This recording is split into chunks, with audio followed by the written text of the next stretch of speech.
And have you kind of taken having the bye week here in September? You said what? How have you guys kind of taken having the bye week so early here in September? That's weird. We're not used to having a bye week this early, so kind of giving us a chance to reflect on our last two games quickly, and then kind of look towards the next couple games, and more specifically Oregon State. What's kind of been the pros and cons of having it this early? I don't know. The cons is you just get antsy. You get a little taste of getting to play those first two games, and then they make you wait for a week, which is, I think, the hardest thing for me. I hate just sitting around and watching other teams get to play and waiting so long to play our next opponent. You're gonna wish in November though. You probably had one, right? Yeah. I'm sure by mid-November we'd want one, but it's the way it goes. It does sound like you guys have been trying to do some self-scouting and really going back and analyzing the first two games, what worked, what didn't work. I mean, how has that gone? Do you guys feel like you are maybe making an improvement in that area? Yeah, I think so.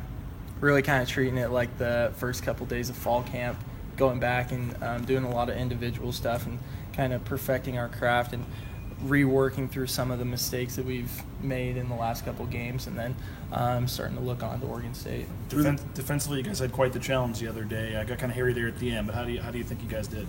I think we did pretty good. Definitely would have been nice to not let them back into it like we did, but they're a good team, and so you gotta expect them to make plays, and it was just nice to see how resilient we were at the end to keep them out of the end zone.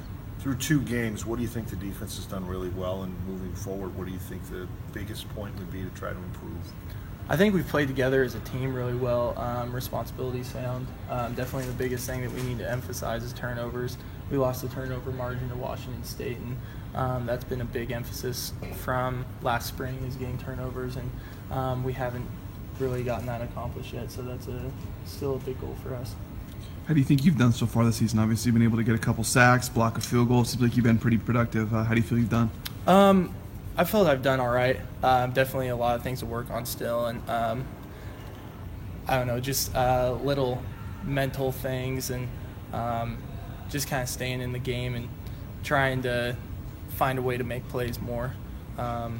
Definitely just some things that I need to work on, but for the most part, pretty solid. How's it feel to be productive, though? I mean, you know, that first game you had a couple sacks and block a field goal. So, I mean, it's got to be pretty nice first two games to be making an impact like you have. Yeah, it feels good, but the way I see it, the amount of plays that I'm out there, I should be doing something. So, my duty to the team.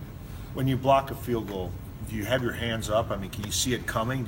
Does it kind of hit you? You're in the right spot, or how does that work? It comes out so fast, and you're locked in with the guy. You can't really see it and kind of change where you're trying to block it. You just kind of see through film where they've been kicking it and try and get in that vicinity and hopefully mess them up. What was it like for the D-line in that game? Obviously not rushing three most of the game, sometimes four, but he had all day at times back there to pass, but I know some maybe fans were frustrating, not realizing, why aren't they getting more pressure? But what's it like as a D lineman when they're dropping back that many times like that? It's hard.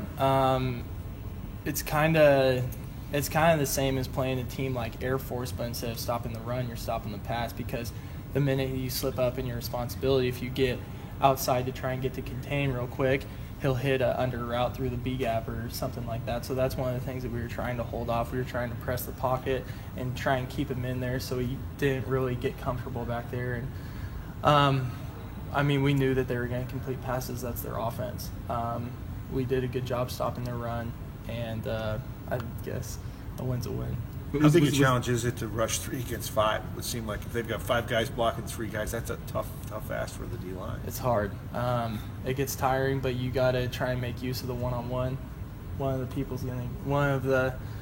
three is gonna get it, and when you get your chance, try and make the most of it. But that's the hardest thing, because a lot of the time you're getting double teamed, and that's really hard in pass rush. Was that kind of game plan you talked about, kind of containing them a little bit, but also, it seems like dropping that many guys, willing to bend a little bit, but not breaking, obviously, is kind of keeping them from getting into that second level. It seems like that was the big approach. Yeah, and I think we felt confident that we could stop them at the end, give them a couple yards, but in the end stop them. We had a big 4th down stop. We had the interception. We had a blocked field goal. So big momentum changers for us. How does it feel just to be 2-0? You guys haven't been 2-0 around here in a while. I mean, how does it feel just to – you get the 2 wins, you get the kind of reset button here and attack it, next week? Yeah, it feels good, but definitely can't rest on that at all. It'll be a big test for this next month to see how we perform. Just 2 games in, but Coach Harsin said after Saturday's game, the D-line in general as a whole has answered the challenge. Would you agree with that? Yeah, I think so.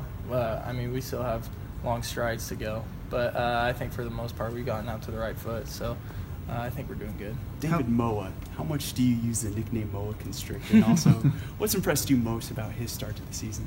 You know, I knew that he was going to surprise a lot of people. A lot of people didn't know about him, and just seeing him work spring ball and then off season and stuff, and I knew he was going to be a big player for us on the defense, and he had a really good game last week and the week before, and just having him as an anchor in the middle and how versatile he is really helped our whole defense. Without him being undersized, is a lot of it about technique and that allowing him to have success?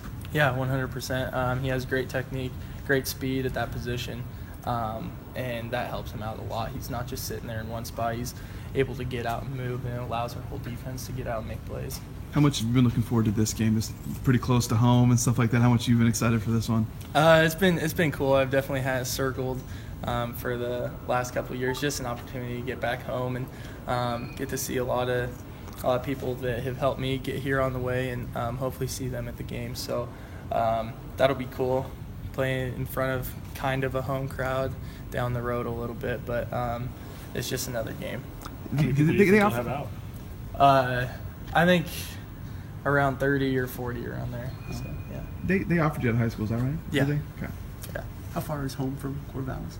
It's like a 45-minute drive. Yeah, so I think we're actually staying in Eugene the night before, so that'll be cool.